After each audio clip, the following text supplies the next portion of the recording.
everyone and welcome back. It has been a while since I made a smoothie, so I decided to share this one with you. A very few ingredients, but it's tasty, delicious for summertime when it's hot outside. So let's begin and I'll show you something. So here's what I did. I buy grapes, wash them, dry them with paper towel, place it in a Ziploc bag. So this is about 25 grapes. And this is one whole banana peel placed in the same bag. So I freeze these things. So this is one serving of fruit that you need to make this smoothie, and it's a convenient way to keep it like this. Plus your grapes don't go bad if you buy a lot, so you can eat some, put some into your smoothie.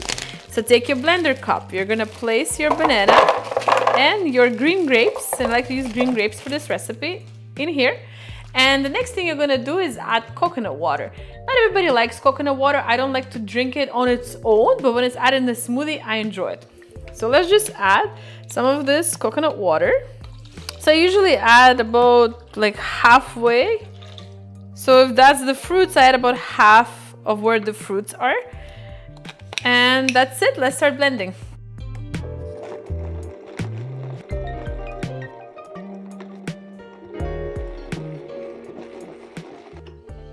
Okay, that's it. Like I said, very simple and very quick. You can make a nice cold drink, and that's the reason I use frozen fruit, so it's more cold for summer months. And I did use the Vitamix blender in case you're interested, but you can use, of course, any blender that you have. So let's just pour it into a glass.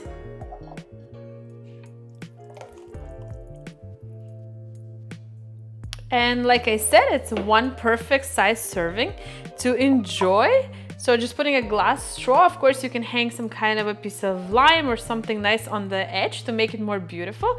But I hope you enjoy. Cheers, have a great summer, and don't forget to subscribe. Please like this video, and I'll see you in my next one. Bye.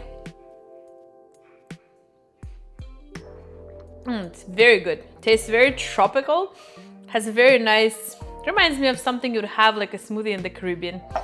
Well, have a good one. Enjoy your vacations. Bye.